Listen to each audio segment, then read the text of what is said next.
vamos a empezar.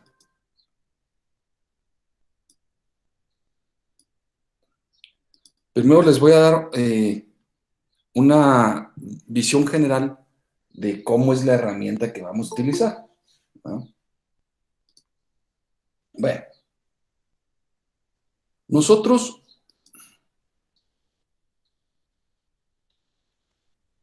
vamos a trabajar, como les he dicho anteriormente, con unas tarjetas de desarrollo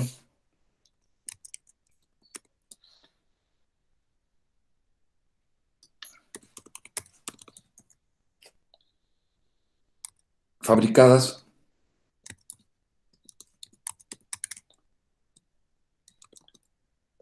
por una compañía llamada DJ,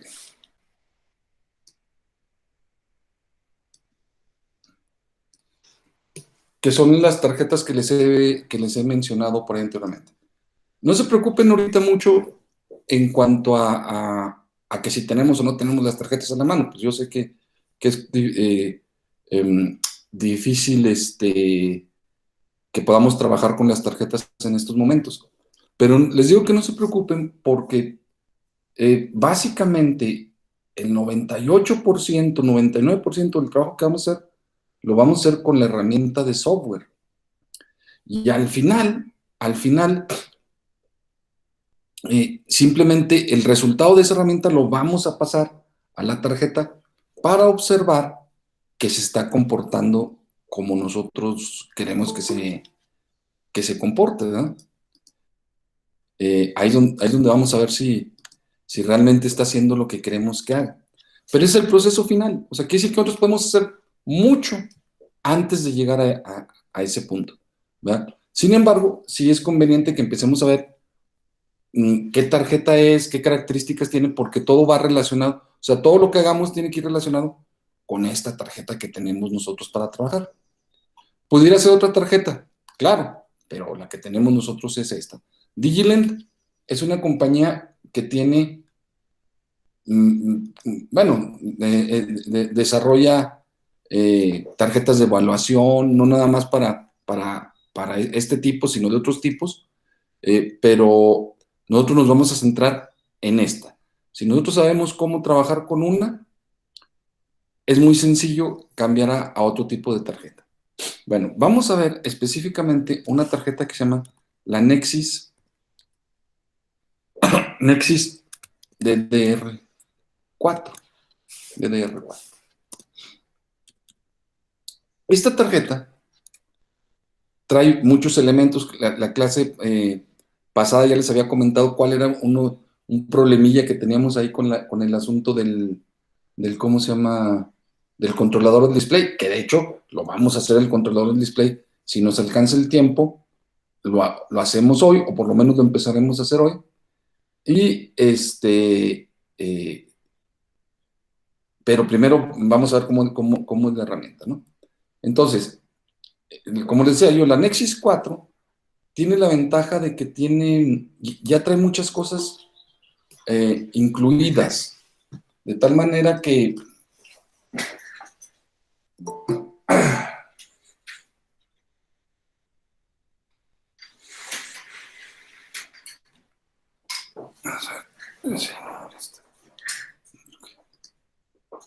de tal manera que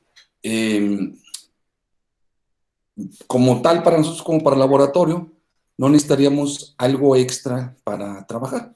Bueno, lo importante, o ahorita lo importante que debemos de entender es que esa tarjeta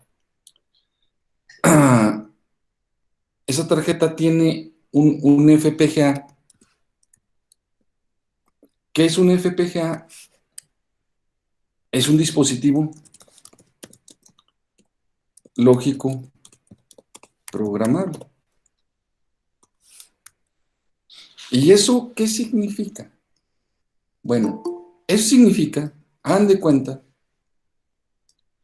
de una manera muy sencilla para empezar a trabajar esto y no meternos en tanto asunto. Hagan de cuenta que yo tuviera al interior de ese circuito un conjunto de compuertas, ANDs, ORs, NOTs, XORs, flip-flops, ¿sí? Que son las compuertas básicas que nosotros utilizamos y que esas compuertas básicas están a mi disposición y yo las puedo, hagan de cuenta que tuviera como una bodega de compuertas. Y esa bodega de compuertas, pues yo las voy solicitando y las voy utilizando para lo que yo quiera, para diseñar el circuito que yo quiera. Claro, finalmente es una bodega y las bodegas podrán ser más grandes o más pequeñas. Tenemos una cantidad limitada de compuertas, pero esa cantidad yo les había comentado que no es una cantidad pequeña. En el caso de la que tenemos nosotros, en el caso que tenemos nosotros vamos a trabajar con un FPGA que se llama así, miren, se llama Artix. Pero vamos a trabajar específicamente con uno que es el Artix XC7A 100T. Bueno, con el empaquetado CSG 324. Por cierto, ese numerito ténganlo ahí a la mano, porque al rato lo vamos a utilizar. A ver, la Nexus es la tarjeta. La tarjeta se llama Nexus. Y el FPGA que tiene la tarjeta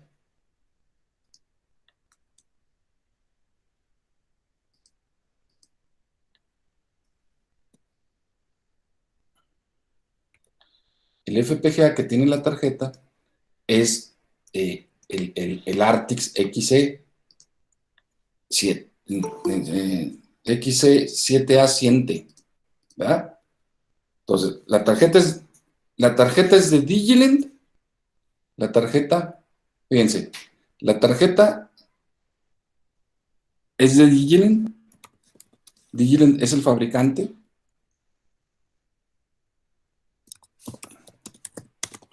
Fabricante Digilent.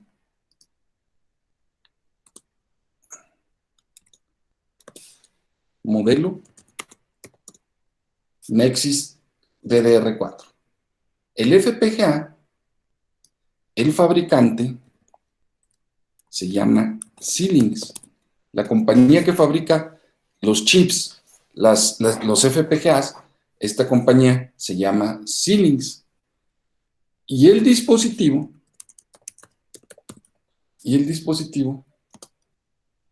se conoce con el nombre de Artix XC7A, es el modelo, ¿verdad? Bueno, entonces, tenerlo ahí en cuenta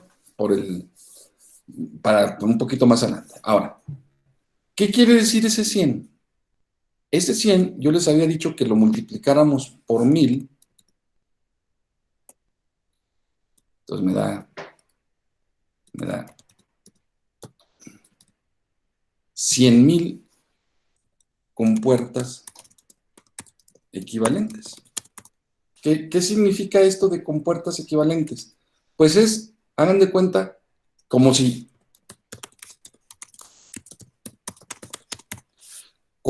esa bodega que yo tengo, como si esa bodega, yo tuviera 100,000 elementos en esa bodega para utilizar. ¿Sale?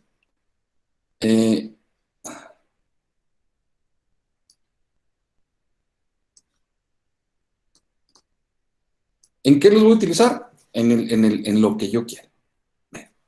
Ok, entonces, hoy en día trabajamos, imagínense tener 100,000 circuitos, y este es un FPGA de baja capacidad. Hay FPGAs que tienen 2 millones, 3 millones de circuitos integrados. Bueno, en este caso de los 100,000, imagínense ustedes cómo podemos trabajar con 100,000 circuitos hacia el interior de un circuito que ya de por sí es pequeño. Ese circuito, yo no sé si lo alcanzan a ver, no sé si pero es ese. Fíjense, pues comparado con, con mi dedo, ¿de qué tamaño es el circuito, no? O sea, es un circuito, este, de 1. ¿Qué será? 1.5 por 1.5 centímetros cuadrados. Y allá adentro, y allá adentro hay 100,000 compuertas. ¿Cómo trabajamos con esas? ¿Verdad? Ya la manera tradicional de trabajar, haciendo nosotros los cablecitos y todo eso, por lo menos físicamente, ya no va. ¿Verdad? Entonces, ahora nos ayudamos de un programita, una herramienta de software para poder hacer nuestros diseños. Entonces, nosotros necesitamos una herramienta de software, o sea, algo que nos ayude a trabajar con eso. Cada fabricante tiene sus herramientas, hay diferentes herramientas. Yo les voy a enseñar una, porque lo importante es aprender una y aprender el proceso bien, y una vez más, si nosotros sabemos una herramienta y entendemos cómo funciona, si después nos ponen otra herramienta, no es tan diferente, sirve, tiene otras, por eso es otra herramienta, tiene otras capacidades, pero digamos que los procesos de cómo utilizar una herramienta más o menos son similares. Y sobre todo cuando hablamos de herramientas de software. Ustedes se han fijado que el software tiene mucho la tendencia a hacer las cosas más o menos similares independientemente del software que sea, ¿no? O sea, en un archivo de Word, cuando ustedes entran a Word, ustedes saben que arriba a la derecha está la opción de archivos, ¿verdad? Pero si entran al MATLAB, por ejemplo, también ahí arriba, en ese mismo lugar, están las mismas funcionalidades. Y aquí van a ver que es exactamente igual, o sea, ciertas funcionalidades, inclusive ya ni se las necesito decir porque ustedes ya saben para qué sirven, ¿verdad?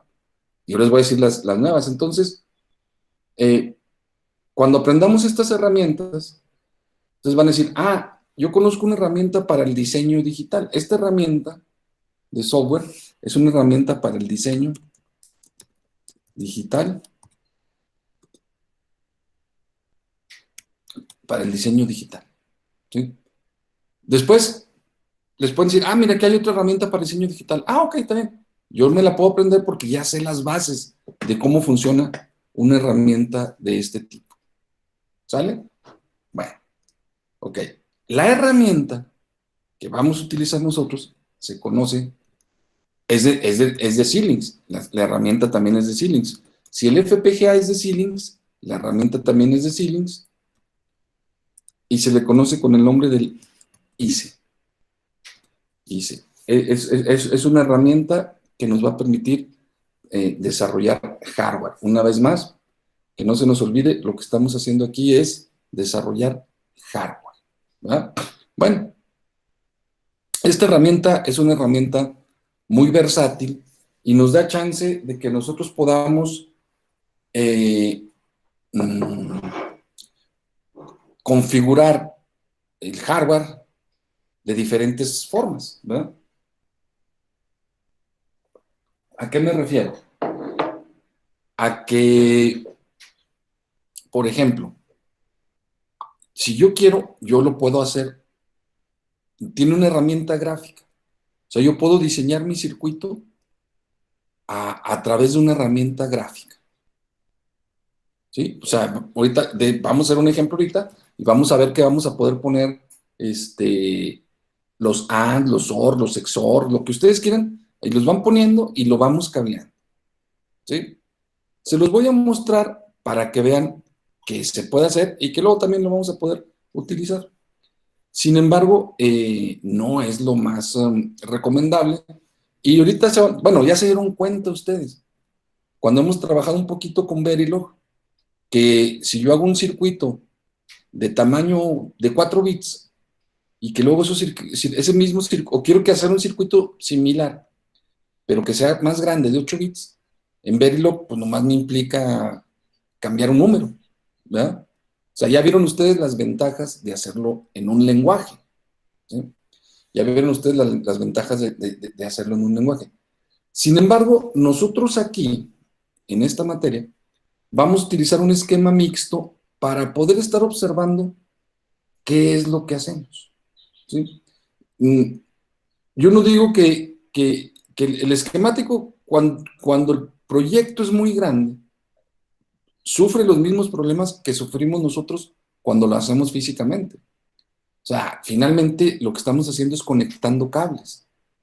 Y ustedes cuando en un protoboard tienen muchos circuitos, tienen un montonal de cables, y al transcurso del tiempo, trabajar con tanto cable resulta difícil, inclusive hasta identificar qué hay en cada uno de los pines y si zafó el cablecito y no sé, aquí pasa algo similar. Cuando empezamos y tenemos demasiados cables, los cables hasta se nos pueden pegar. Podemos hacer un corto ahí lógico, ¿eh? Pero es un corto finalmente. Entonces, lo que inicialmente puede parecer muy cómodo, cuando esto va creciendo, eh, se hace un poquillo complicado, ¿verdad? Y de repente ya no nos gusta tanto. O sea, no es que yo les diga háganlo de una manera o háganlo de otra manera. Ustedes en un momento van a decir, no, ¿sabes qué? Está muy complicado hacerlo de esa forma, mejor lo hago de otra manera. Sin embargo, lo que sí es cierto es que siempre que nosotros vemos una gráfica, hay un dicho por ahí, ¿no? Que dice que una foto dice más que 1000 palabras. Y es cierto, ¿no? O sea, una gráfica, nomás nosotros de ver esa gráfica, podemos entender en un contexto más general qué es lo que está pasando con algo. En este caso, con un circuito. Entonces nosotros vamos a trabajar aquí en un modelo mezclado. O sea, vamos a utilizar Verilog porque es más cómodo trabajar en Verilog, pero hacia el exterior, lo que nosotros le vamos a llamar como nuestro archivo top. Nosotros le llamamos nuestro archivo top al que está mero arriba, hagan de cuenta como si fuera la caja negra que hemos estado hablando. Eso lo vamos a hacer en esquemático para poder estar observando qué es lo que estamos haciendo, ¿verdad? Es una manera, digamos, visual de que nosotros lo entendamos las cosas. Ahora, esto lo voy a hacer, digamos, un poco en el sentido, un poco didáctico, ¿no? Para entender cómo funciona. Pero en la realidad, la verdad es que siempre lo hacemos en Verilog, ¿sí? Es mucho más cómodo hacerlo en Verilog. Aquí un poquito para observar qué es lo que está pasando, y ahorita que son la primera vez que entramos a este tipo de sistemas, que entendamos un poquito qué es lo que está pasando. Bueno, ok, entonces nuestra herramienta es el ICE, y el ICE tiene diferentes modos de operación. Yo nomás les voy a mencionar tres. Uno, el esquemático, como les acabo de decir ahorita. Una herramienta, es una herramienta gráfica.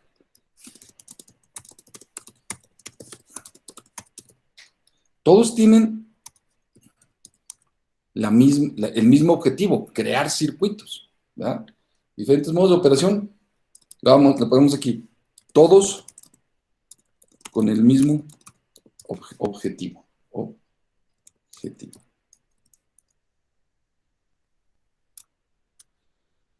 Todos,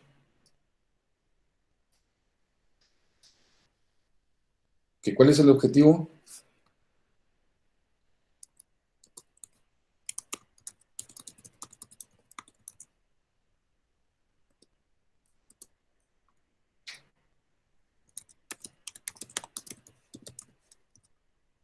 O diseñar circuitos digitales, ¿verdad? Diseñar e implementar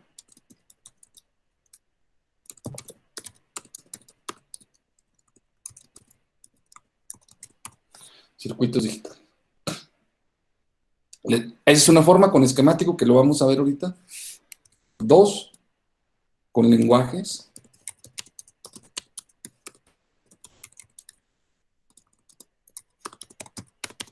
de hardware. Puede ser Verilog, por ejemplo, o VHDL, el que sea, da lo mismo, nosotros vamos a ver aquí Verilog. Hay otras formas, por ejemplo, hay una que es uno que se llama el IP Core, o el generador de IP Core, lo voy a poner así.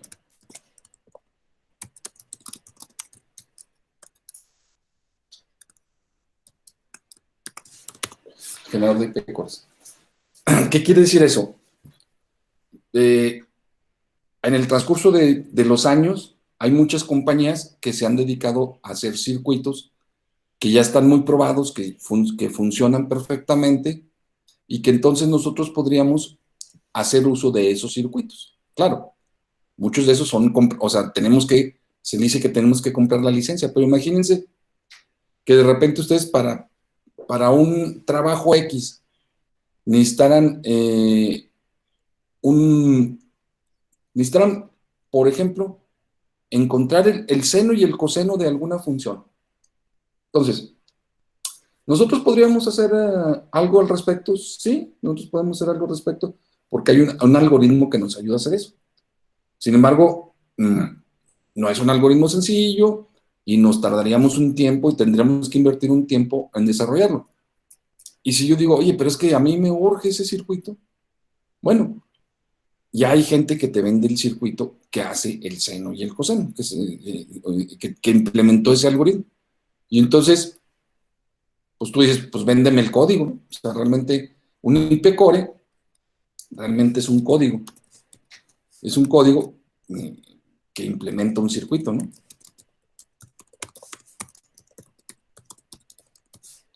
Entonces el generador de IP cores, ustedes ya compran el código y nada más lo implementan, ¿verdad? ¿Es válido trabajar así? Claro que es válido trabajar así porque tampoco hoy en día, como son las nuevas formas de trabajo, es imposible que nosotros hagamos todo, ¿verdad? Entonces, es muy común que eh, hagamos uso ¿cómo se llama? Del trabajo de terceros, ya sea que no que lo tengamos gratuito o ya sea que lo compremos, pero es de terceros y nosotros lo podemos integrar a nuestro trabajo a través de una herramienta que se llama el generador de IP cores. Existen otras formas de poder integrar o desarrollar circuitos, pero digo, las que nosotros vamos a utilizar en este curso son esas dos. ¿Sale?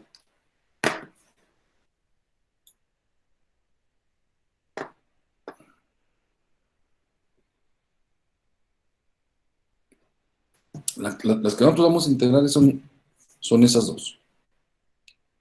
Ok, entonces, vamos a,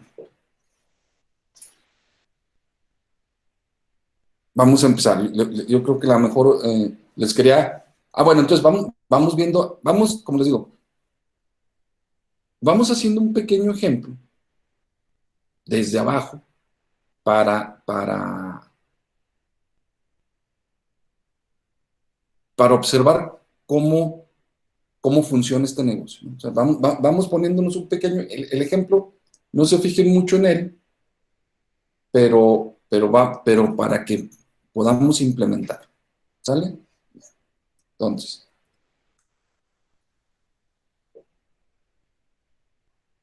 vamos a ver.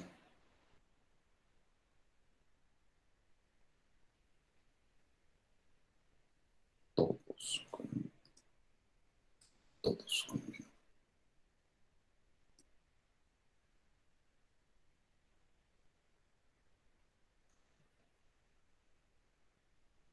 Fíjense, vamos a hacer.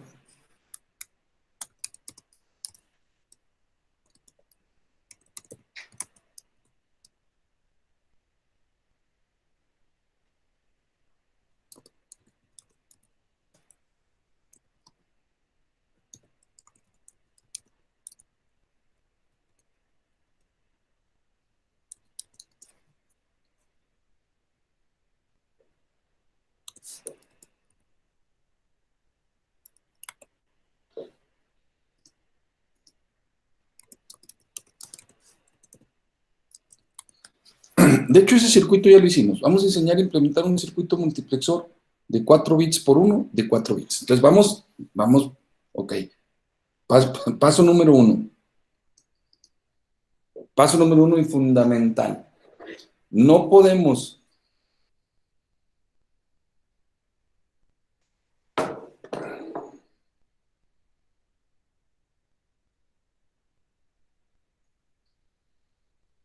permítanme un segundo.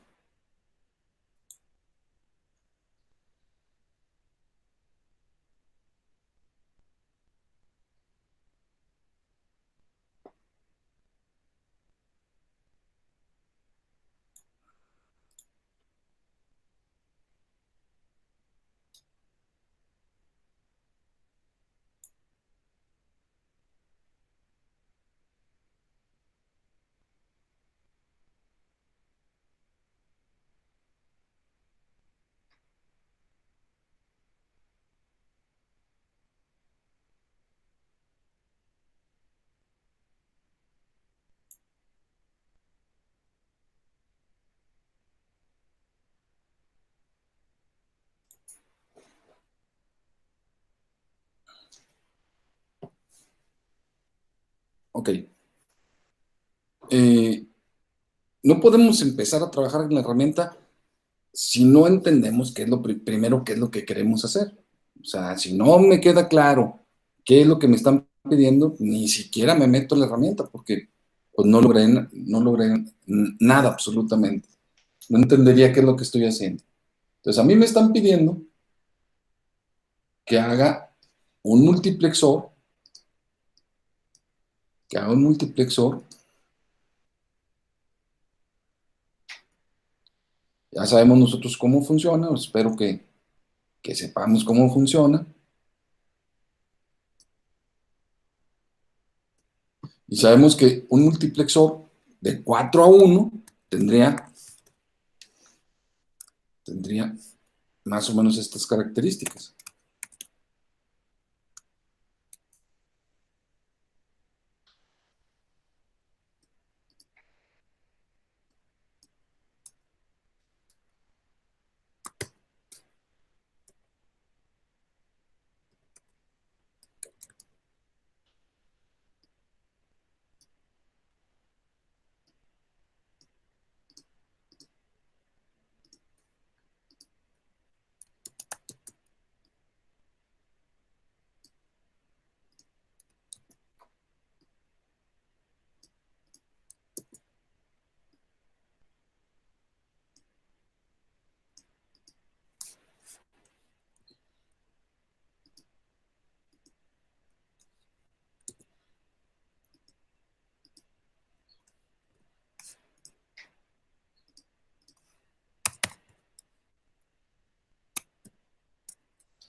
Ese sería mi circuito.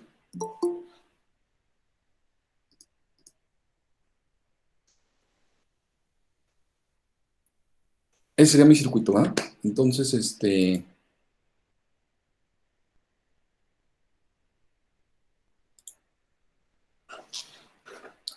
sería mi circuito y ya sabemos que un multiplexor lo que deja es pasar una de las 4 posibles entradas, dependiendo de la entrada de control. Ok, entonces, ¿cómo le hacemos? En esta ocasión, nada más por lo de la herramienta, vamos a diseñarlo. Bueno, yo tengo la necesidad de diseñarlo, vamos a hacerlo. Entonces, nosotros hemos dicho que necesitaríamos, vamos a hacer, fíjense, vamos a hacer un multiplexor de 4 a 1 de un bit y luego lo vamos a replicar.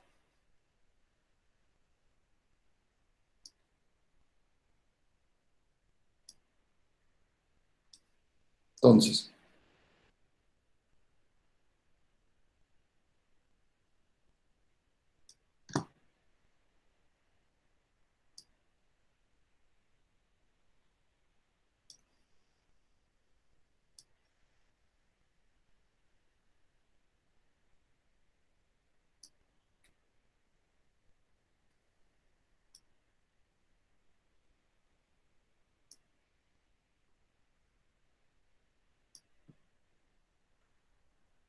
fíjense cómo ahorita lo que estoy haciendo es diseñando, ¿verdad? Todavía ni siquiera estoy viendo la herramienta. Todo esto que les estoy diciendo ahorita es porque así es como debemos de trabajar. Primero hay que hacer el diseño, cómo nos lo imaginamos, cómo pensamos que esto funciona, y luego hasta después lo implementamos. Ahorita estamos, digamos, en lo que sería la metodología de diseño.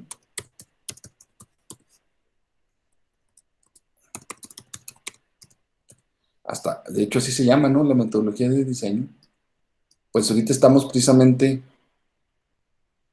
bueno, primero es la fase de requerimientos. La fase de requerimientos es cuando nos dicen a nosotros qué es lo que queremos. Ah, pues yo necesito, ya me dijeron, ¿verdad? En este caso, yo necesito un multiplexor donde me dicen las necesidades, qué es lo que necesita, qué es lo que quiero que haga ese circuito, ¿no? Fase de requerimientos, básicamente, el usuario o el cliente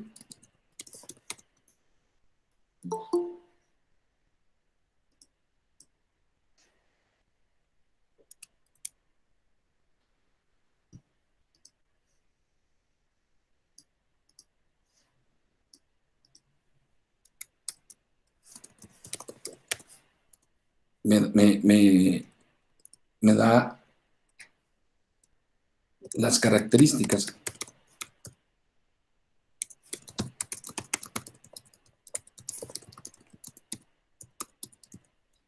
del sistema, ¿no? Inclusive no le vamos a llamar, ni siquiera le vamos a llamar, nos vamos a atrever a llamarle circuito.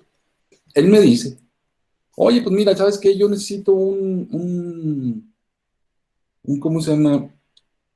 Eh, algo, ni siquiera me dicen circuito, es que yo necesito algo que me haga, que me resuelva tal problema, me lo cuenta, digamos, en un lenguaje coloquial, habíamos dicho, ¿no? Eso nosotros tenemos que tener la capacidad de abstraerlo y, y ya convertirlo en un circuito, ¿verdad? Pero entonces, la metodología me dice primero que tengo que pasar por una fase de diseño, de requerimientos, y luego ya sigue el diseño, que es lo que estamos haciendo ahorita.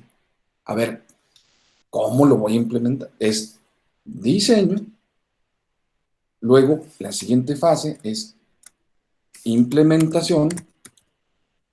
No puedo irme a la implementación si no he diseñado nada. La implementación es, ya, ahora sí, ya lo diseñé, digamos, lógicamente yo ya tengo una idea de cómo trabaja, déjame lo implemento a ver si funciona, ¿verdad?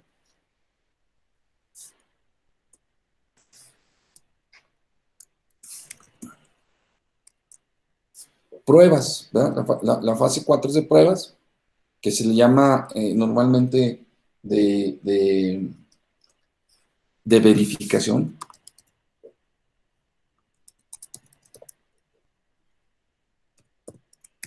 O sea, donde yo checo que realmente funcione.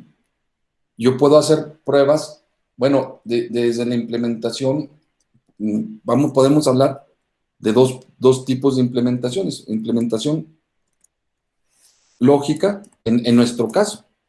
Podemos hablar de implementación lógica. Fíjense que yo les he dicho, y lo vamos a ver un poquito más adelante, lo que tenemos un simulador, ¿verdad?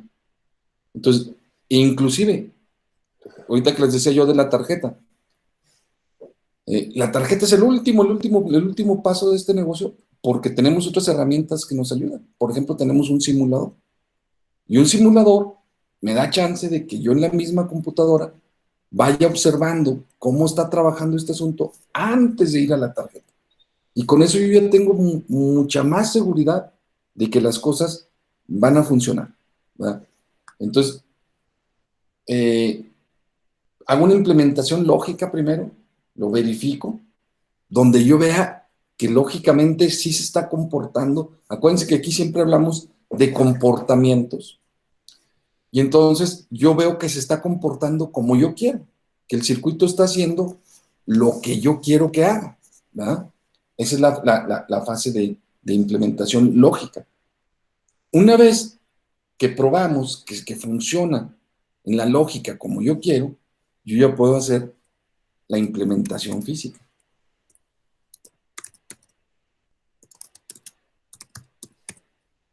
Es decir, ahora sí déjame lo llevo a la realidad, a una tarjeta y pruebo que funcione. Si yo hice la implementación lógica bien, tengo mucha probabilidad de que la implementación física también me funcione.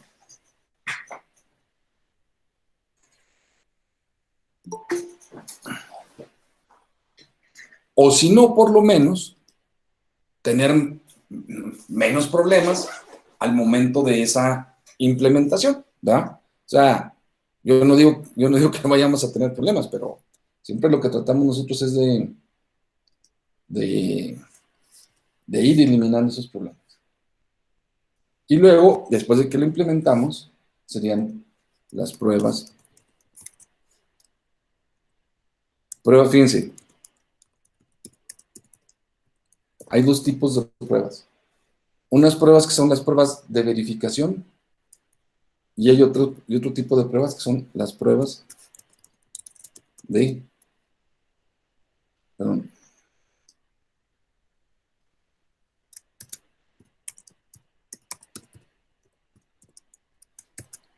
pruebas de verificación y pruebas de validación. Ya cuando esto ya está, llegamos a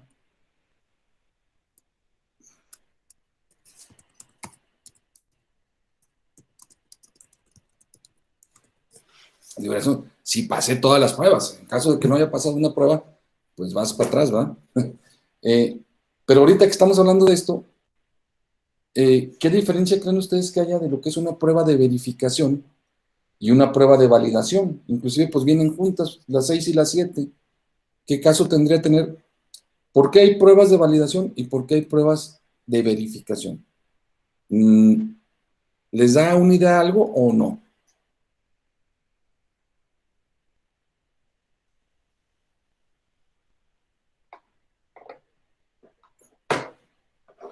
¿No les da idea? Bueno, fíjense, la prueba de verificación normalmente la realiza el mismo equipo que desarrolló el circuito, o sea, nosotros, ¿sí? Yo hago mi circuito en la prueba, en la prueba de verificación, la realiza, le voy a poner aquí,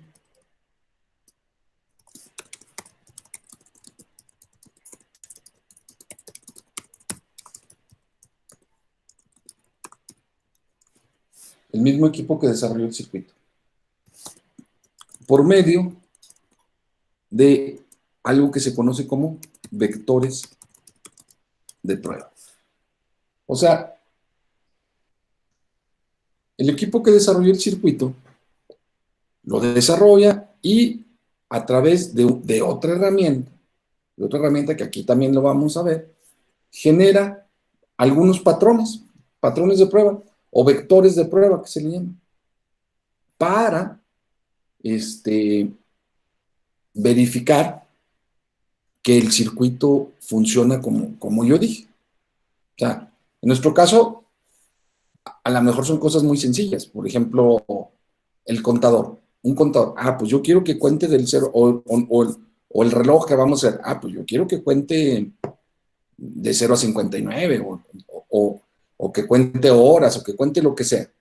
Pero o sea, nosotros lo verificamos. Y nosotros decimos, no, ¿sabes qué? Sí, jala. Pues estoy hablando de algo muy sencillo. Ahora imagínense algo más complejo. Por ejemplo, un microprocesador. Un microprocesador que ejecuta 200 instrucciones. Y cada una de esas instrucciones tiene su complejidad, ¿verdad? Y aparte, el procesador tiene otras muchas características. Entonces, el equipo que desarrolla el micro, pues lo prueba. ¿verdad? Prueba que realmente esas instrucciones funcionen correctamente. Y le hace miles de pruebas y detecta si el circuito hace lo que el diseño que hicimos, hace las cosas que nosotros queremos o no. Si encuentra errores, pues está ahí constante, eso está en un proceso constante de verificación y prueba, verificación y prueba, verificación y prueba. Hasta que llega un momento dado en que dice el diseñador, no, pues ¿sabes qué? Según yo, pero fíjense cómo lo estoy diciendo, según yo, ya esto ya está funcionando, ¿verdad? Pues sí, según tú, pero aquí hay un detalle. Normalmente cuando nosotros hacemos las cosas, podemos tender cierta tendencia a hacer el mismo tipo de pruebas. Y como nosotros hicimos el circuito y nosotros sabemos cómo trabaja, ¿no? Tenemos mucho la tendencia a hacer las cosas de una forma porque conocemos cómo es el diseño y probablemente no estemos viendo todas las posibles combinaciones de entradas que se puedan generar en un circuito y que me deben de generar ciertas señales y cierto comportamiento del circuito. Es decir, finalmente, nosotros no seríamos los indicados para decir que nuestro circuito funciona, sino quien lo tiene que decir es un tercero que no conozca nada de nuestro circuito, más que las entradas y las salidas. Un tercero al que yo le diga, mira, aquí está un circuito, valídame, fíjense, valídame que realmente hace lo que yo digo, ¿verdad? Entonces ya hay un tercero que, que hace la prueba, que hace un conjunto de pruebas para validar si lo que nosotros hicimos está bien. Y entonces puede ser que él me diga, ah, mira, pues yo ya le validé. Y sí, sí hace lo que tú dices. O yo le validé y le encontré estos errores. Que después hay un pleito entre si quién tiene la razón, el que valida o el que verifica. Eso no es tanto problema, porque finalmente se están encontrando errores. Pero sí, en el mundo real, y sobre todo en el mundo del diseño, el que te valida tu circuito es un tercero, para evitar cualquier tendencia que pudiéramos tener nosotros a realizar pruebas a nuestro favor, por decirlo de alguna manera, ¿verdad? Esto es súper importante que lo conozcamos porque imagínense, por ejemplo, compañías grandes como Intel, como AMD, ¿verdad? Que producen millones de microprocesadores. Y esos millones de microprocesadores que no estuvieran verificados y validados. Pues resulta que, imagínense ya, después de haber hecho millones y que estuvieran en las computadoras, que le encontraras algún error que ya ha sucedido, que ya ha sucedido y que ha llevado a compañías grandes como Intel a perder grandes cantidades de dinero porque sus circuitos tuvieron fallos, ¿verdad? Entonces, por eso es tan importante este procedimiento. Hoy en día, ahorita estamos en marzo del 2021,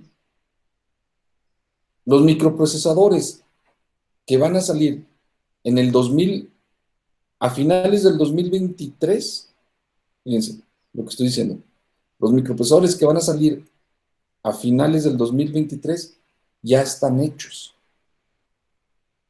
ya están diseñados, ya están diseñados y están ahorita en un proceso de validación. O sea, la compañía que desarrolló esos circuitos, ya los hizo y se los está pasando a otra compañía para que los valide. Fíjense, todavía falta como un año y medio, porque ahorita más o menos los micros que van a salir dentro de un año y medio, ahorita se están validando. Y le dan más o menos un periodo de 6 meses a la validación. ¿Sí?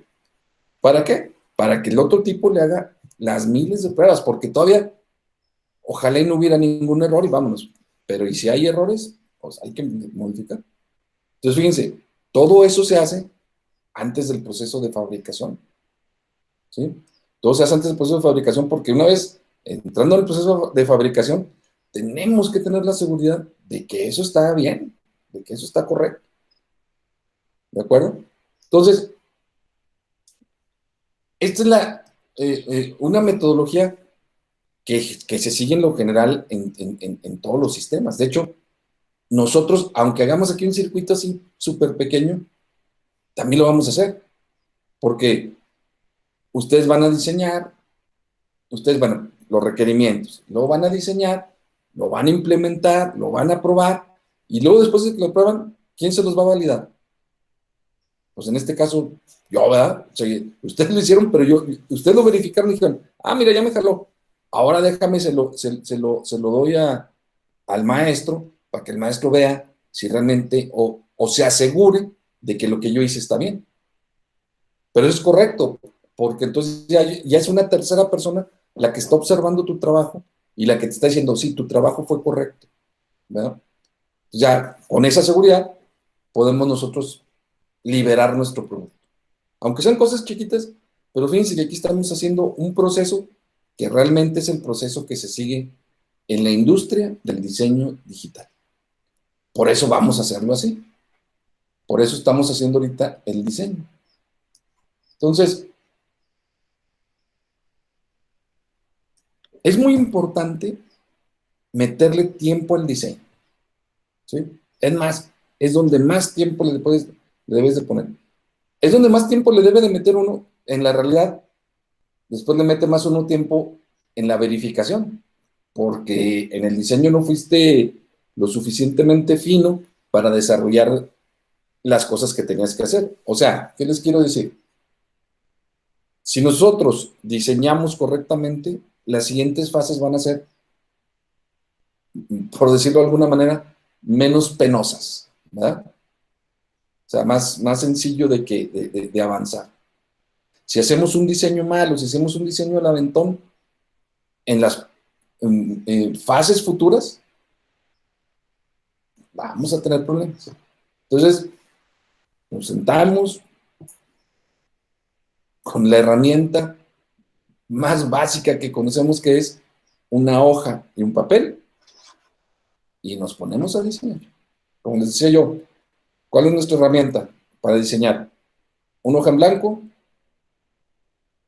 y una pluma, ¿no? Para diseñar, ¿sí? Y para implementar son las herramientas que vamos a empezar a ver el día de hoy, ¿sale? Entonces, me tardo mucho en esto, pero es importante porque quiero que vean cómo vamos a ir haciendo las cosas, porque más adelante ustedes lo van a hacer solos. Yo ahorita les estoy aquí ayudando, pero en un futuro pues, ustedes lo van a hacer solos. Entonces, vamos a recordar una vez más cómo era este multiplexor. Habíamos dicho que el multiplexor de un bit le entraba la entrada A, entrada B, entrada C, entrada D. Y tenía dos señales de control. Las señales de control, le voy a poner control 1 y control C. Uf, permítame un segundo.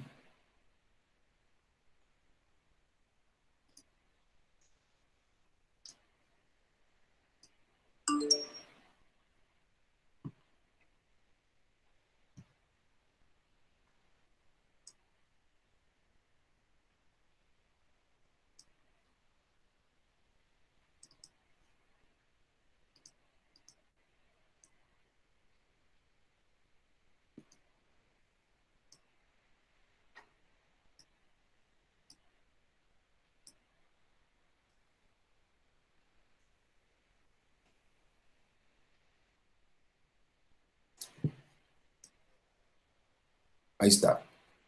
Control 1, control 0.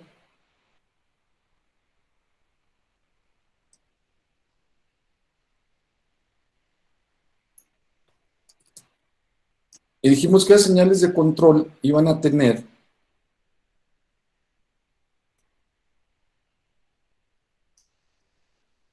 o sea, la combinación que yo hiciera con esas señales de control me iba a permitir seleccionar uno de los posibles, de las posibles, en este caso, 4 posibilidades que tengo, ¿no?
Ok,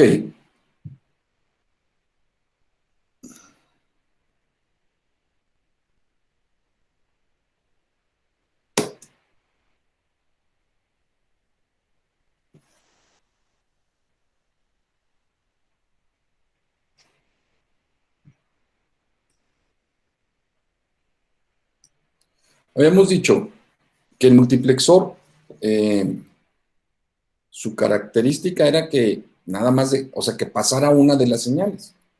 Entonces, se fijan, a este multiplexor, por ejemplo, ¿qué pasa si el multiplexor, la salida depende completamente de la entrada de control? ¿Verdad? Supongan ustedes que la señal de control es 0, 0.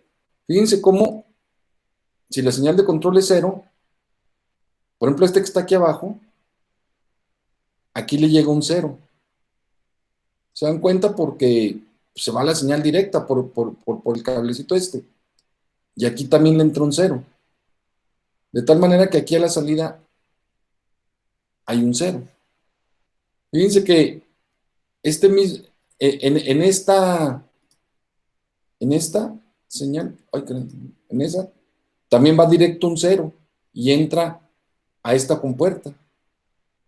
Entonces, aquí entra un 0. No, ya ni me importa. Si se fijan ustedes, aquí hay un 1,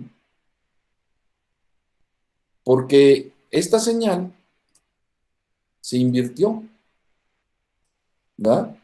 Esa señal se invirtió, pero pues no importa que haya entrado un 1, es un AND, la salida es un 0. Si ustedes observan, aquí a la entrada también hay un 1, pero esta que viene directa de acá es un 0, entonces a la salida hay un 0. Sin embargo, en la de mero arriba, en las dos entradas hay un 1 porque vienen invertidas, ¿verdad?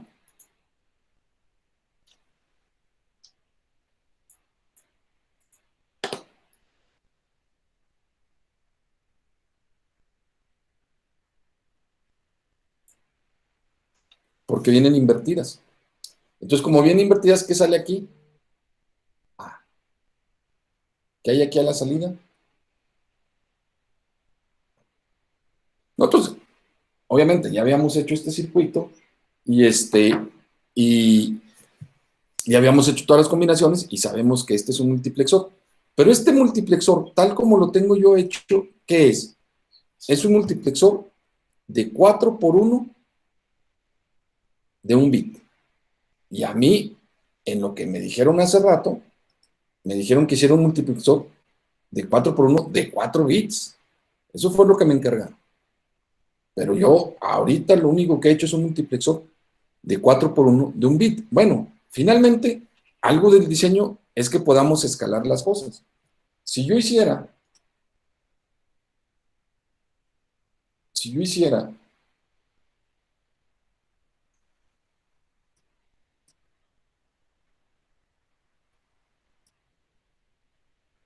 la caja negra de este circuito, ¿cómo sería la caja negra de este circuito? Yo tendría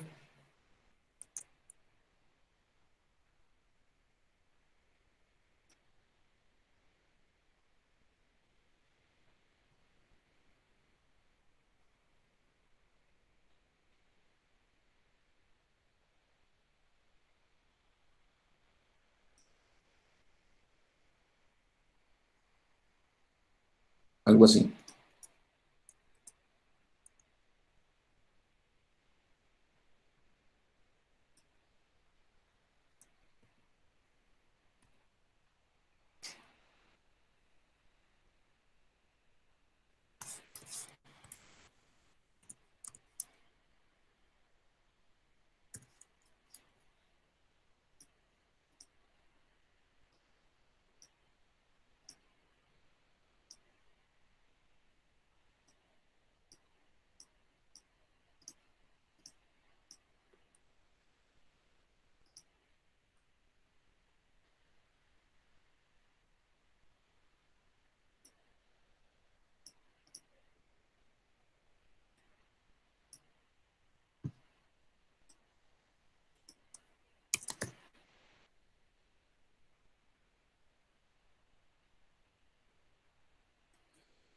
¿Están de acuerdo que esa sería la caja negra de mi circuito? ¿Verdad? O sea, un circuito que le entra 4 datos, A, B, C, D, y las 2 señales de control, y hay una salida. ¿Qué es esa caja negra? Pues esa caja negra es esto, ¿eh? Es esto.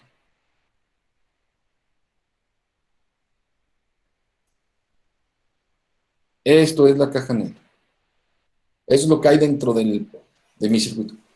Pero este MUX, nosotros vamos a poner que es un MUX de 4 por 1. Nada más que hay un pequeño detalle, que este MUX de 4 por 1 es de un bit.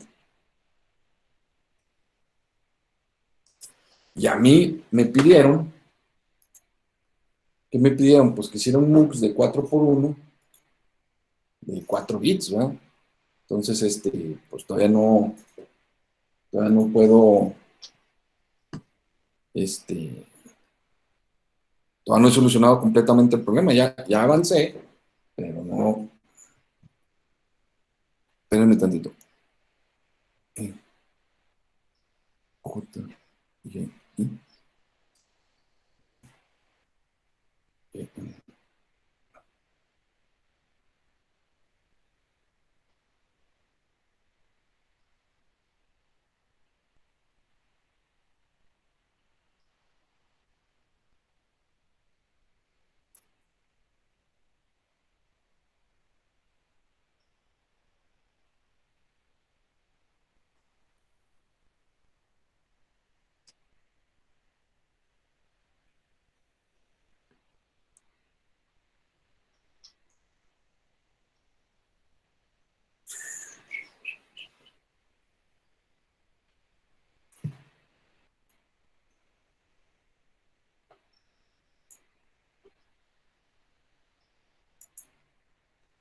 Ok, entonces, bueno, ventaja que ya avancé, pero entonces, ahora, ¿cómo le hago para hacer lo otro, no? Bueno, pues vamos a hacerlo.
Entonces, fíjense, no hay que empezar desde cero. Si yo ya tengo un multiplexor de 4 a 1 de un bit, con ese yo puedo hacer un multiplexor de 4 a 1 de 4 bits.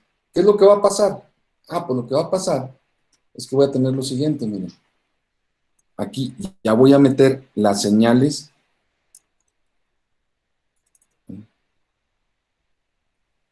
Por ejemplo, aquí voy a meter.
A cada uno de ellos le voy a meter A3, A2, A1, A0, porque con eso conformo los 4 bits de A, los 4 bits de B, de C y de D. Pero para que este multiplexor realmente sea un multiplexor de 4 a 1, entonces las señales de control deben de ser comunes, ¿verdad? Es decir, la misma señal de control 1 o la señal de control 1 debe ser la misma este, para los 4 circuitos, y la señal de control 0 también debe ser la misma para los 4 circuitos, ¿no? ¿Por qué?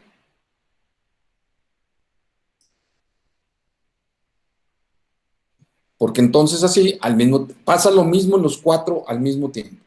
Entonces aquí yo voy a tener una señal que yo le voy a llamar control 1, por ejemplo.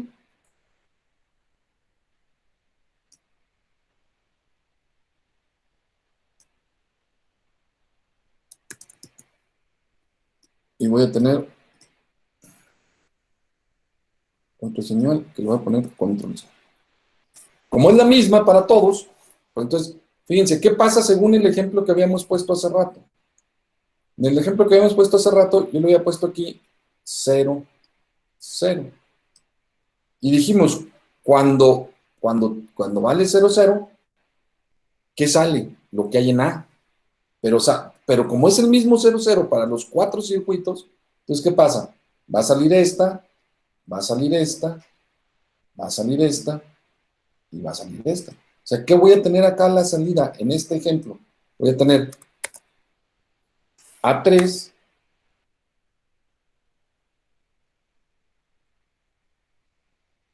aquí voy a tener A3,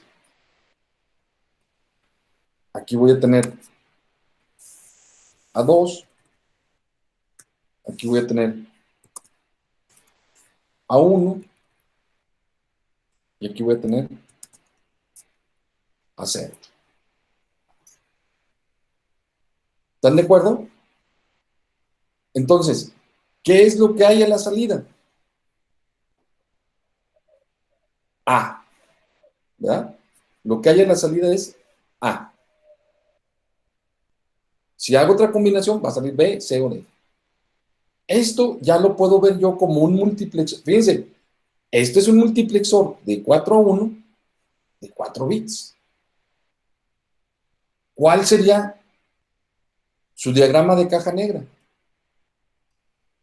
Pues este, ¿verdad? el que vimos en un inicio. A esto tenemos que llegar. Ah, pero entonces yo ya lo entendí, yo ya lo diseñé, yo ya lo diseñé, y entonces, ahora sí, una vez que lo diseñé, una vez que yo sé qué es lo que quiero, y que ya inclusive, pues yo lo podría haber hecho, bueno, de hecho aquí le hice una prueba de escritorio, ¿no? Donde yo observé que realmente se comportaba como yo quería, ¿sale? Yo ya más o menos vi cómo se comportaba. Entonces, ¿qué sigue ahora? Ah, pues ahora sigue implementar. Y fíjense todo lo que me tardé para entrar, ahora sí vamos a entrar en la herramienta, pero ya sé qué es lo que quiero hacer. Hasta aquí. ¿Alguna duda? ¿Alguna pregunta? ¿Cómo vamos a empezar? Desde abajo. ¿Sale? Entonces, perdón, hasta aquí. ¿Alguna duda o alguna pregunta? Si ahorita en lo que yo voy diciendo tiene alguna duda, ahí me preguntan. Si no, creo que lo voy a ir haciendo paso a paso y como les digo, está grabado para que si hay algún detallito que les queda por ahí en medio, no se preocupen tanto. Este, eh, está el video, ¿no? Por algún detalle que se haya ahí. Y luego, pues sí, lo bueno de hacer el video es que nos podemos ir para adelante, para atrás y todo eso. Repito, ¿alguna pregunta, alguna duda? No, profe.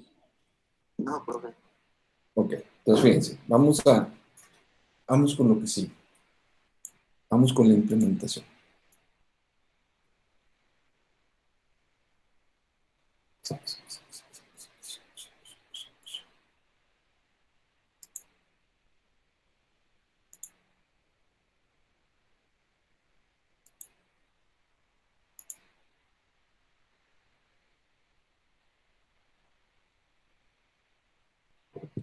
A la hora que yo vaya a estar haciendo los, bueno, a lo mejor en este no se nota tanto, pero en los siguientes ejemplos que vea, a lo mejor, a mí se me olvida hacer la letra grande, por favor avísenme, porque pues yo aquí sí la veo de buen tamaño, pero a lo mejor ustedes ahí en la pantalla no la ven de buen tamaño, entonces me avisan para poderlo hacer un poquito más grande, ¿sale? Bueno, la herramienta que nosotros vamos a utilizar es uno que se llama el ICE Design Suite, que de hecho por ahí algunos ya lo bajaron, algunos se los pasé ahí ¿cómo se llama? Por el USB. Si no lo tienen, de todas maneras, bueno, hay que ir buscando la forma de obtenerlo, pero bueno, sabemos que está complicada esta situación, no hay que estresarse tanto por eso. Por eso la idea de grabarlo, para que después, si no lo tienen ahorita y después ya lo tienen, pues simplemente ven la clase y ya quedó el asunto, ¿no? Y de todas maneras, aunque lo tengan, yo preferiría que ahorita pusieran un poquito más de atención en el procedimiento que en irme siguiendo y tratarlo de hacer. Si lo pueden hacer, qué bueno, pero si no, es mejor que vean el procedimiento para que entiendan cómo van pasando las cosas. ¿Sale? Bueno, la herramienta se llama el ICE Design Suite. Ahorita la voy a poner. Permítanme un segundo.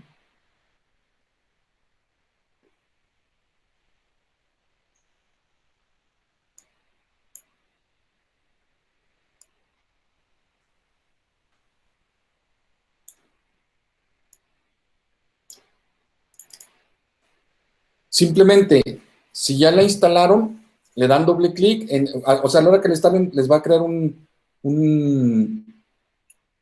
¿cómo se llama?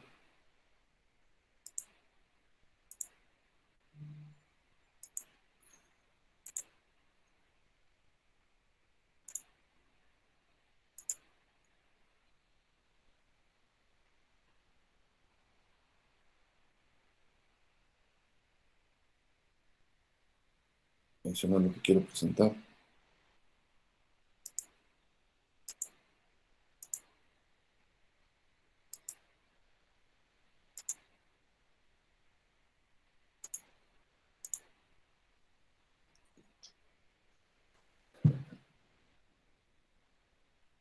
Es lo que quiero presentar.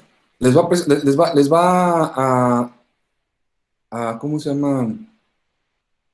A crear un iconito. Ese iconito se llama Easy Design Suite, eh, Easy Design Suite 14.7. Por cierto, déjenme les comento.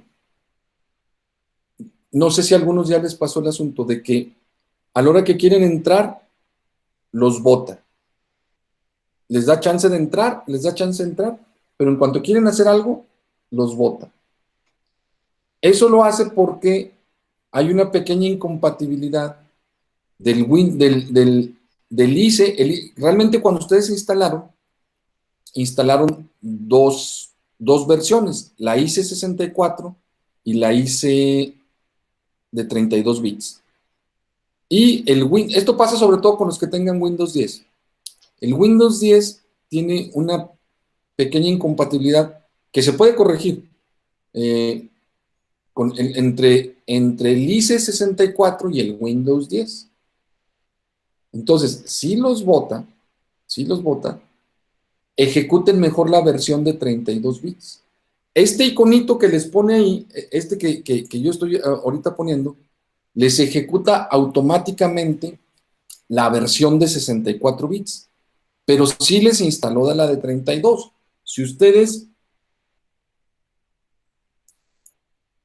se van y buscan el ICE, déjenme lo busco, se llama, está en Xilinx, en X, déjenme, fíjense, aquí viene una que se llama Xilinx Design Tools. Si lo abren ahí, les aparecen dos versiones. Esta herramienta que estamos trabajando nosotros se llama ICE Project Navigator. ¿Sí? Si por alguna razón no les funciona la de 64, que es el iconito que está ahí, vénganse aquí y corran la de 32 bits. Y no van a tener ningún problema. Con esa les va a funcionar.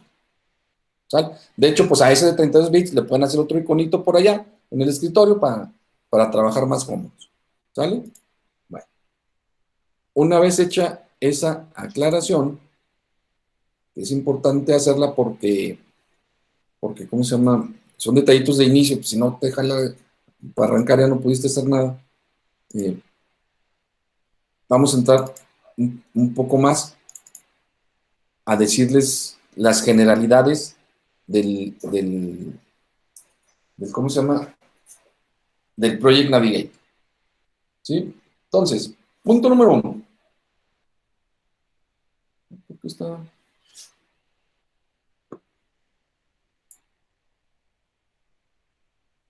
Ok. Punto número 1. Siempre que entran ustedes al ICE, les pone el último proyecto que hicieron. Por eso, ustedes ven que yo ya tengo algo ahí y de repente pues se pueden sacar de onda ¿por qué hay algo ahí ya? Bueno, porque yo en una ocasión anterior hice otro trabajo y ya se quedó. Siempre me abre lo último que se quedó. También, siempre me pone una ventanita que se llama el tip of the day, o sea, el tip del día o de la vez que entré. Y si ustedes lo leen ahí, les da una pequeña, un tip, o sea, un dato que puede resultar interesante o útil para nosotros en el futuro, ¿no? Ah, mira, para hacer tal cosa puedes hacer tal combinación de teclas, por ejemplo, ¿no? Como aquí dice, el editor soporta la edición de columnas y le puedes dar Alt y clic en el cursor sobre el área para seleccionar la columna. ¿Ya? ¿Ya? Cada vez que entran les va a dar uno diferente. Simplemente le dan OK y continuamos. ¿Sí? Entonces, algo que les quiero comentar y quiero que les quede, a veces podría ser un poquillo confuso, pero si lo platicamos ahorita tranquilamente, eh, quiero que les quede claro para que no se pierdan en el futuro. Aquí ustedes ven un conjunto de ventanas. O sea, realmente el ICE está compuesto de un conjunto de ventanas, más o menos, ustedes lo tienen que ver así cuando lo instalan, ¿verdad? Un conjunto de ventanas que todas se pueden hacer más grandes, más chicas, o las puedo yo eliminar si así yo lo quiero hacer, ¿verdad? Pero yo les quiero hablar ahorita de dos muy importantes. Bueno, por ejemplo, aquí hay una que me dice, Welcome to the Easy Design Suite. De hecho, esa, pues qué bueno que me da la bienvenida, pero me quita mucho espacio para lo que yo quiero hacer. Y esa ventana yo siempre la cierro.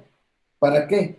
Para que me quede espacio para estas dos. Fíjense, estas dos que dejé yo ahorita son dos ventanas muy importantes. Si se fijan, la de arriba, esta dice diseño. Esta es la ventana de diseño.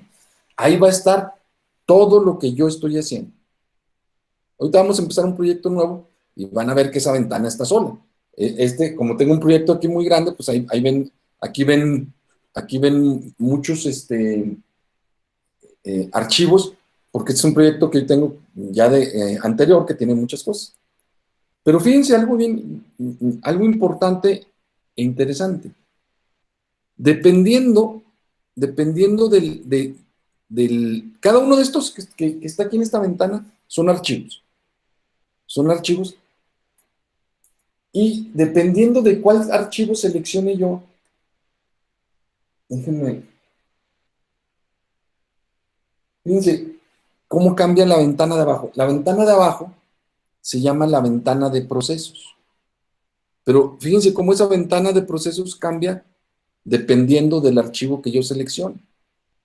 ¿Sí? ¿Qué les quiero decir? Que dependiendo del archivo, a ese archivo se le van a poder hacer varios procesos. No a todos los archivos se les pueden ejecutar los mismos procesos. ¿Verdad? ¿Y a qué voy?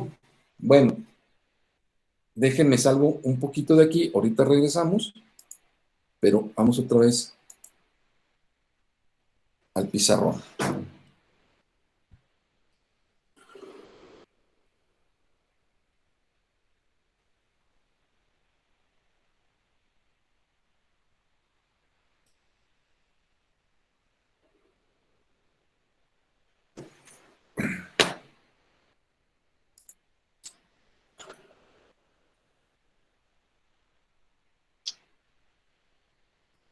Lo voy a poner aquí para que les quede, ¿no?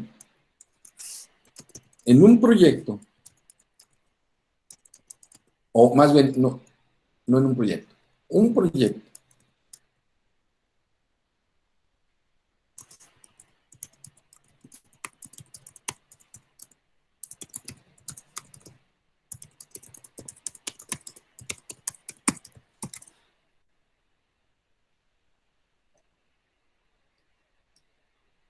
Un proyecto de diseño se construye en base a jerarquías. Así es como vamos a estar nosotros trabajando.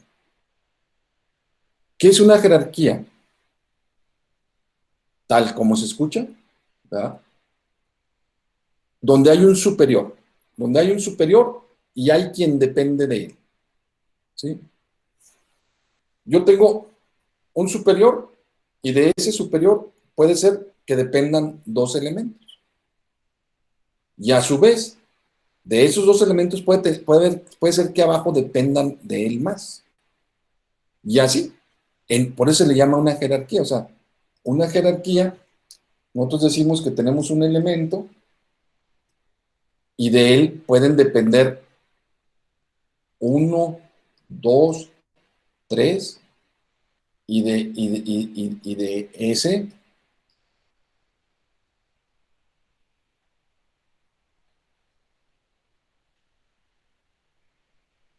y de estos, puede ser que dependan, ¿verdad? Esto es lo que se conoce como una jerarquía,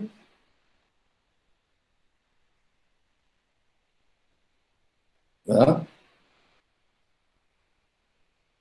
Y puede ser que de alguno de estos, pues dependa. Así hasta llegar a la parte más baja de la jerarquía.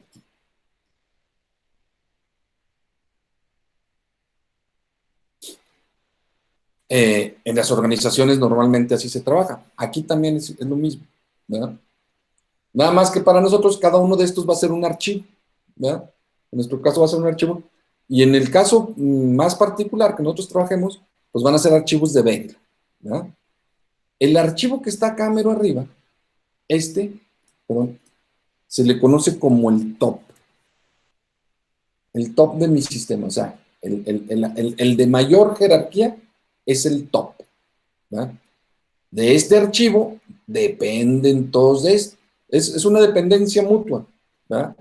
Este archivo está integrado por decirlo así, de estos tres de este segundo, si aquí lo viéramos como por niveles, diríamos que este es el primer nivel, este es el segundo nivel, este es el tercer nivel y este es el cuarto nivel, ¿verdad? Entonces, es jerarquía. El top o el archivo superior, que es el top, él ve nada más a los que tiene abajo de él. ¿A quién tiene abajo de él? Tiene tres archivos.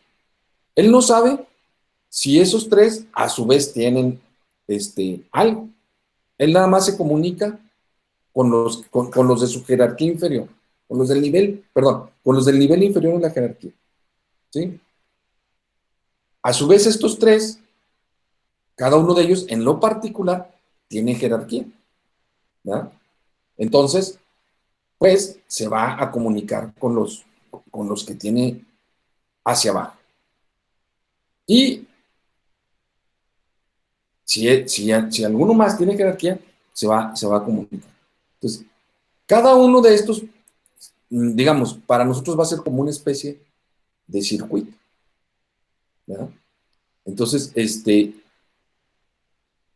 al final de cuentas, hay cosas que vamos a poder hacer, por eso les decía yo, que se fijaran en la pantalla que corre diferentes procesos.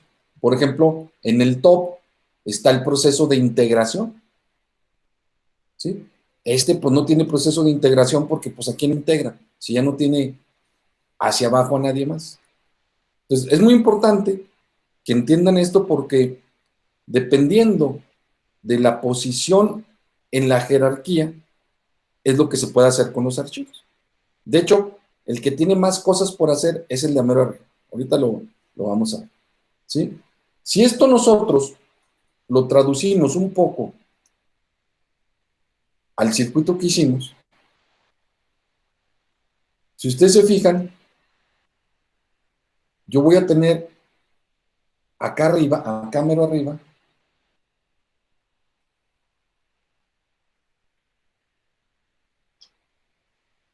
un circuito que se llama, si lo pongo como circuito, un MUX de 4x1 de 4 bits.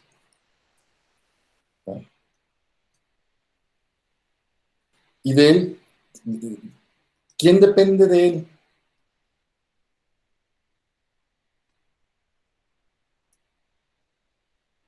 4, ¿verdad? 4 circuitos.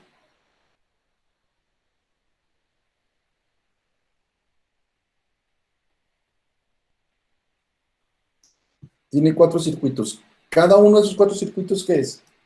Cada uno de esos es un MUX de 4x1 de un bit.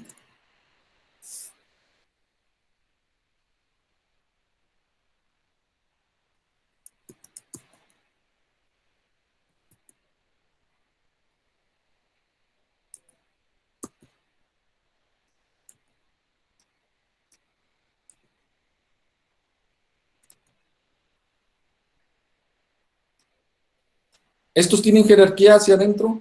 No, ¿verdad? Porque ya es la parte más baja. Pero así se construyen los circuitos. Así se construyen los diseños.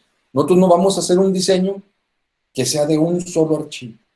No, hacer un diseño que involucre mientras más grande sea nuestro diseño, pues más elementos vamos a involucrar en la jerarquía.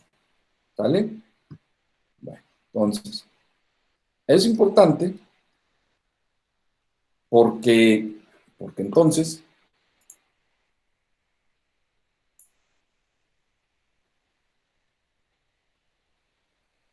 Fíjense que dependiendo, les decía yo ahorita, dependiendo del elemento, es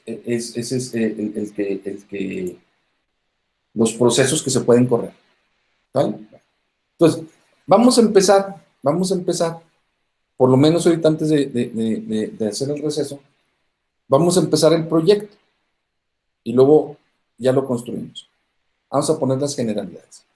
Para hacer un proyecto nuevo, simplemente se van a File, New Project.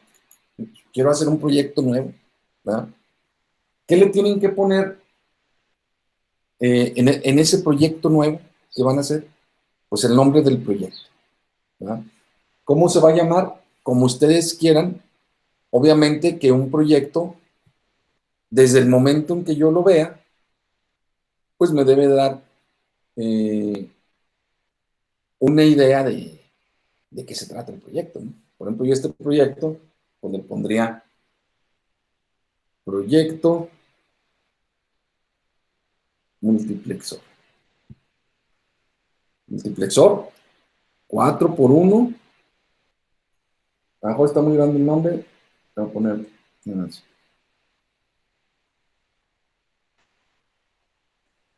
Es el nombre del proyecto, no, no es el nombre de archivos, pero es el nombre del proyecto. O el proyecto MUX 4x1 de 4 bits. Y me va a crear, fíjense algo muy importante, me va a crear una carpeta que se llame así. Pero le tengo que decir dónde, si no le digo, ahí me la está poniendo donde él quiere. No, yo le voy a decir dónde quiero poner esa carpeta. ¿Está bien? Entonces seleccionan aquí donde dice localización, ¿sí? Donde dice location, pues seleccionan y dicen, espérame, yo quiero que me lo pongas, yo les recomiendo que ahí en su computadora hagan una carpeta que se llame, por ejemplo, la carpeta que se llame arquitectura, ¿verdad? Por cierto, por favor no le pongan espacios. Yo sé que Windows me da chance de poner, si le van a poner arquitectura de computadoras, no le pongan arquitectura, espacio, computadoras.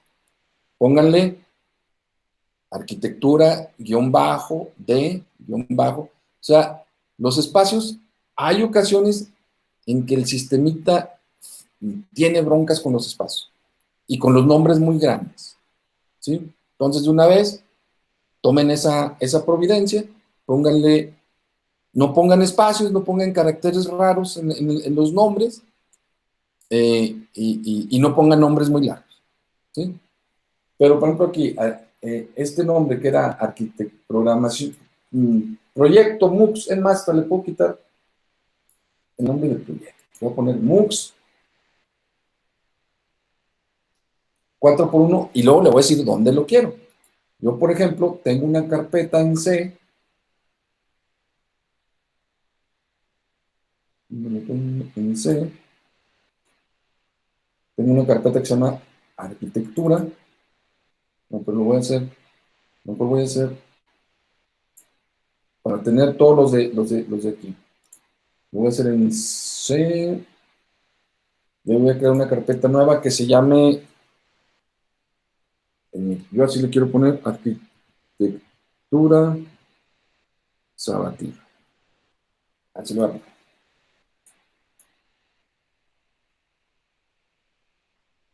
Entonces, ustedes se fijan, el proyecto que se va a llamar MUX 4x1 de 4 bits, parece que dice 14 bits, lo voy a poner MUX 4x1 guión bajo 4 bits. Y así se lee mejor, ¿verdad? MUX 4x1 me lo va a crear en una carpeta que se llama arquitectura sabatino y me va a crear otra carpeta ahí adentro, ¿sale? Para que cada proyecto que vayamos haciendo, perdón, lo hagamos dentro de la carpeta arquitectura sabatino, bueno, cada quien le pone el nombre que quiere, pero en un folder o en una carpeta diferente, ¿sale? Ok, el HDL, entonces fíjense, yo les dije que íbamos a trabajar de varias, les voy a enseñar a hacer el proyecto de diferentes formas. Lo que vamos a hacer hoy, aunque es algo muy sencillo, pues se los voy a enseñar a hacer de diferentes formas. Primero, en esquemático. Hagan de cuenta que vamos a ¿cómo se llama? A cablear nuestro circuito. Vamos a ver cómo nos va con el esquemático. Entonces, me dice, oye, si se fijan acá, dice top level source type. Me dice, ¿de qué tipo va a ser tu archivo top? Acuérdense que dijimos que el archivo top era el que estaba a mero arriba de la jerarquía. ¿De qué tipo va a ser? Bueno, por lo pronto, ahorita ustedes pónganle esquemático. Va a ser de esquemático. O sea, mi top va a ser un esquemático. Yo ahí voy a dibujar cosas. ¿Verdad? Le ponemos next. Y luego aquí viene algo bien importante. Me dice, bueno, ¿y con qué tarjeta o con qué FPGA? Fíjense, todavía no me dice la tarjeta. Me dice, ¿con qué dispositivo vas a trabajar? ¿Por qué es importante el dispositivo? Xilinx, la compañía con la que trabajamos nosotros, tiene cientos de dispositivos, cientos de circuitos. ¿Vale? Entonces, cada uno de esos circuitos, algo bien sencillo, fíjense. Los pines los tienen acomodados de diferente manera. De un FPGA a otro FPGA, los pines cambian. De un FPGA a otro FPGA, el empaquetado cambia. ¿A qué me refiero con el empaquetado? La forma en que está empaquetado el circuito. No sé si ustedes se han fijado, por ejemplo, que hay circuitos que tienen los pines, los tienen hacia abajo. Es algo muy común, ¿verdad? Pero, por ejemplo, hoy en día se utilizan mucho unos circuitos que tienen los pines planos. En vez de tener los pines hacia abajo, los tienen hacia los lados. No sé si los han visto, ese tipo de circuitos. Se me hace que este que tenemos aquí, no es así. Pero hay circuitos que tienen los pines, en vez de tenerlos los pines hacia abajo, los tienen hacia los lados. ¿Por qué creen que se utilicen así esos? ¿Para qué servirá que tengan los pines hacia los lados, en vez de hacia abajo? ¿Qué se les ocurre?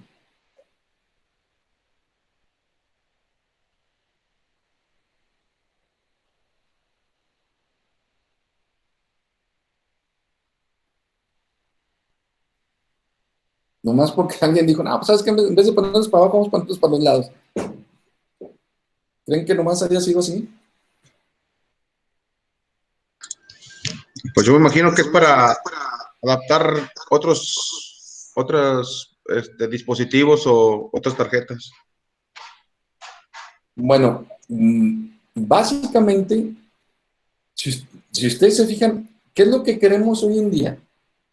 Las cosas más pequeñas, de tamaño más reducido, ¿verdad? Entonces, esos circuitos que tienen los pines planos nos permiten que el circuito quede muy al ras del PCB, de la tarjeta, ¿verdad? Entonces, los dispositivos que hagamos nosotros, como el teléfono, ocupa un espacio, una altura muy pequeña, ¿sí?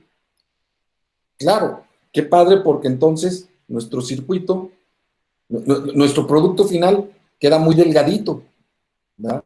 Como las USB, por ejemplo, realmente son muy delgaditas.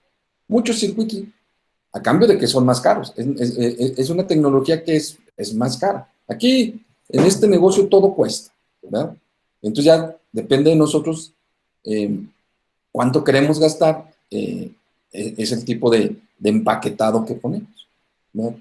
Pero hay muchos tipos de empaquetados. Entonces, lo que les quiero decir ahorita es que Xilinx tiene cientos de FPGAs diferentes. Unos con más cosas, otros con menos, unos con un tipo de empaquetado, otros con otros de una velocidad, otros, si es más veloz es más caro, ¿verdad? Entonces, finalmente nosotros tenemos que decirle con cuál vamos a trabajar. Ahorita no es el momento de decidir con cuál, digamos, desde un punto de vista de diseño, porque porque ya tenemos uno que está ahí en la tarjeta, no hay de otro, ¿verdad? Pero en la metodología de diseño, una parte de la metodología es seleccionar el circuito con el que voy a trabajar. O sea, la selección del circuito depende, pues, de muchas cosas: velocidad, potencia que se va a consumir, costo, cómo no. El costo finalmente es un elemento fundamental en el diseño, porque tú tienes que generar un elemento que sea costeable vender, si no, no tendría sentido esto, ¿verdad?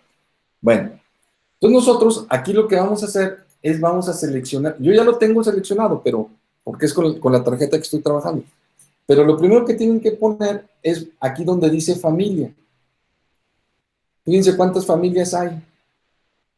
Esta es una compañía, la compañía Xilinx tiene todo este conjunto de familias. Son diferentes familias de FPGAs y de sistemas en chip, ¿sale? Hay de grado, fíjense, por ejemplo, hay de grado automotriz, se conoce. Hay circuitos, hay FPGAs específicos para grado automotriz.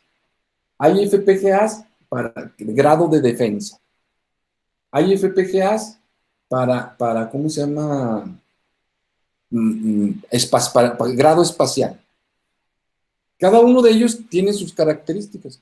Por ejemplo, es el mismo FPGA, hace las mismas cosas, pero uno es grado automotriz, otro es grado para la defensa, por ejemplo, y otro es grado aeroespacial.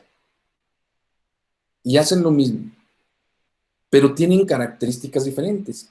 ¿Qué creen que sea diferente, por ejemplo, de un circuito que sea automotriz, espacial y de defensa? Hacen lo mismito, pero ¿por qué entonces hay de tres? Y hay de más, pero nomás por hacer el ejemplo. Bueno, hay diferentes porque el medio en el que están trabajando son medios diferentes. Por ejemplo, el medio aeroespacial. ¿Por qué los circuitos que están en el espacio deben de ser diferentes? Y la respuesta es muy sencilla. Porque cuando tú sales de la atmósfera terrestre, en el exterior ya no está, ya nadie está protegido. La atmósfera nos protege de un montonal de rayos cósmicos, ¿verdad? Y entonces cuando ya estás allá afuera, los circuitos no están protegidos. O sea, un circuito normal no está protegido. Entonces lo que hacen es que a ese circuito le ponen una carcasa especial que atrape los rayos que llegan del exterior, para que no lo dañen, ¿verdad? Nada más que hay un problema. O sea, está padre porque funciona, pero el problema es que es más caro. Por esa carcasa que se le pone, es más caro. Entonces, no quiere decir que funcione mejor que otro tipo de circuito, no, funciona igual, nada más que trae la protección. Entonces, si tú vas a hacer un circuito, digamos, para un trabajo aquí vamos a decir que tú fueras a trabajar para ese circuito, lo fueras a utilizar en una computadora, no tendría caso que fuera del grado espacial, porque te sale bien caro y no te va a servir para nada. Ese extra de caro, ¿verdad? Los militares, por ejemplo, los circuitos de grado militar, se comportan igual, ¿verdad? Se comportan igual que un circuito, pero los rangos de temperatura que aguanta son mucho mayores. O sea, un circuito normalmente te soporta de menos 20 a 40 grados, de menos 20 grados centígrados a 40 grados, un circuito normal. De menos 10 a 40, uno normal. Y uno de grado militar te puede aguantar de menos 20 o menos 30 grados, ahí te lo dice a la hora que lo compras, hasta 80, 90 grados centígrados o más, ¿verdad? O más. Entonces son circuitos cuyas características son más especiales para poder aguantar más temperatura, tienen que tener la capacidad de disiparla más, de tener mayor disipación de energía, ¿verdad? Y eso los hace más grandes y con otro tipo de tecnología para la disipación, lo cual los hace pues, más caros, ¿verdad? Y eso es lo que va sucediendo con los... No es que sean mejor uno que otro, sino que están diseñados para cuestiones muy específicas, ¿sí? Y hay los circuitos normalitos, ¿verdad? O sea, si lo vas a utilizar, por ejemplo, para una alarma para casa, un FP que se llaman custom. Los custom son los normales, por decirlo de alguna manera, ¿verdad? Bueno, yo les digo nomás para que vean toda la variedad que hay. Y luego están los low power, ¿verdad? Por ejemplo, los circuitos low power. Imagínense que ustedes quieran hacer una aplicación hoy en día, bueno, ustedes saben que hoy en día el Internet de las cosas es algo que ya lo tenemos aquí. O sea, Internet de las cosas ya es una realidad. Internet de las cosas, para que funcione bien, los nodos que nosotros podamos tener, donde los vayamos a tener, se necesitan que sean nodos que consuman muy poca energía, para que valga la pena, ¿sí? Porque supone que los vamos a tener conectados en lugares aislados, donde no va a haber energía, donde van a estar alimentados a través de una batería. Pues imagínense que yo tengo un nodo en la sierra, porque estoy censando algo, ¿no? Pues a mí me gustaría irle a cambiar la pila pues, cada 2 años, ¿verdad? No irle a cambiar la pila cada semana. No me sirvió de mucho la tecnología. Entonces, se necesitan circuitos que se llaman low power, que tengan un bajo consumo de energía para que la pila que yo le conecte me dure bastante tiempo, ¿verdad? Entonces, es lo que les digo, el fabricante les proporciona diferentes opciones para lo que tú quieras. Por eso, en la lista, ustedes ven pues muchos. Bueno, nosotros vamos a seleccionar el que nos toca, el que tenemos, porque es el que tiene la tarjeta, es uno que dice Arctic 7. Seleccionan Arctic 7 y me dice específicamente que esa tarjeta tiene uno que es el dispositivo XC7A 100T. Hay uno que se llama XC7A 200T. No, el que nosotros tenemos es el 100T. ¿Qué diferencia creen que haya del 100T al 200T? Pues muy sencillo, el 100T son 100,000 compuertas equivalentes y el 200T son 200,000 compuertas equivalentes. ¿Cuál vamos a seleccionar nosotros? Pues el 100T porque ese es el que tenemos. Y me dice que el empaquetado, fíjense, son tres cosas las que yo voy a poner. La familia, el dispositivo y el empaquetado. Y me dice que el empaquetado es el CSG 324. Vean cómo para el mismo circuito hay por lo menos, en este caso hay 1, 2, 3, 4 tipos de empaquetados diferentes. ¿Sí? Bueno, el que trae esta tarjetita es el CSG 324. Eso es lo que tenemos que seleccionar. Fíjense cómo me lo pidió al principio. ¿Por qué? Porque todo lo vamos a hacer en base a eso. Si ustedes se equivocan en esto, no hay problema, se puede corregir, ¿no? Pero tengan mucho cuidado, porque en el futuro pueden tener problemas y es muy común que digan, no me jala, no me jala, no me jala, no me jala, no me jala mi circuito. Y puede ser una probabilidad de que no te jale no porque tu circuito esté mal, sino porque seleccionaste un dispositivo diferente.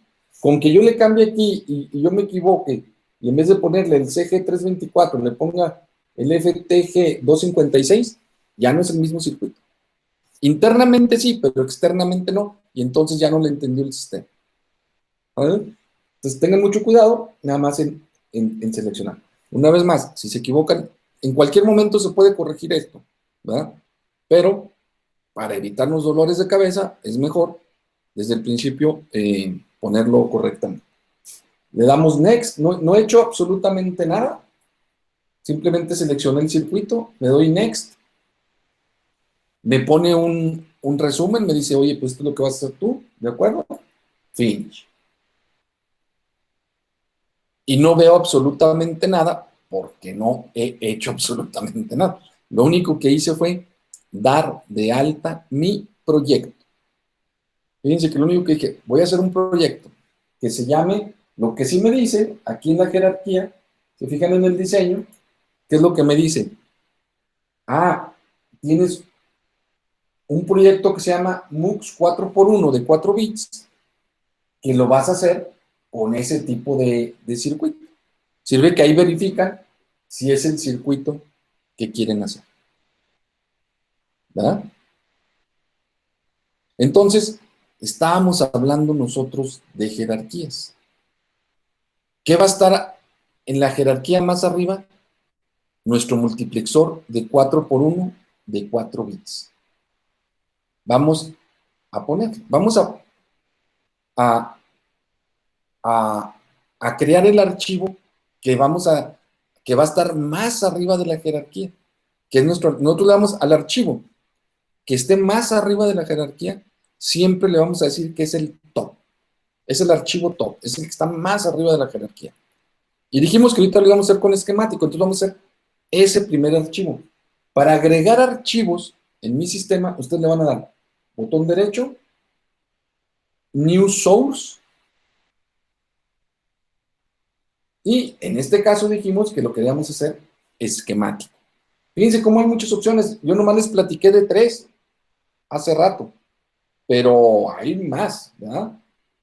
Bueno, vamos a hacerlo ahorita con esquemático. Todo lo que estoy diciendo es, quiero que me crees un archivo del tipo esquemático. Y le vamos a poner fíjense cómo acá abajo, en la localización, ya automáticamente me está poniendo en donde yo quiero hacer integrar todos mis archivos, que es la ruta que yo le dije. Casi nunca cambiamos eso, pero si quiere cambiar, siempre me da oportunidad de cambiar. Ahora, ¿qué nombre le quiero poner? Una vez más, le puedo poner cualquier nombre. Este sí ya es un archivo. Este sí ya es un archivo. Le puedo poner cualquier nombre, pero un nombre que me sea representativo. ¿Qué voy a hacer aquí? El MUX de 4x1 de 4 bits. Next. Y fíjense que me da un resumen. A lo mejor no se alcanzan a ver ahí, pero me dice que me va a crear un archivo que se llama MUX 4x1 de 4 bits .ssh. Siempre que vean ustedes la terminación .ssh, significa que es un esquemático. ¿Vale? Esquemático. ¿Ok? Simplemente le doy Finish.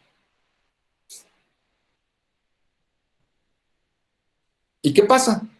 Pues que ahora sí, si ustedes se fijan, en la ventana de diseño, ya me dice, tú tienes un proyecto que se llama MUX 4x1, que lo vas a hacer con el FPGA XC7A100T, y en la jerarquía tienes un MUX, tienes un esquemático que se llama MUX 4x1 de 4 bits. Y por cierto, es el top. ¿Cómo sé yo que es el top? Siempre vean que hay aquí como 3 cuadritos, y el cuadrito de mero arriba es como un cuadrito verde. Siempre el que tenga este símbolo es el top.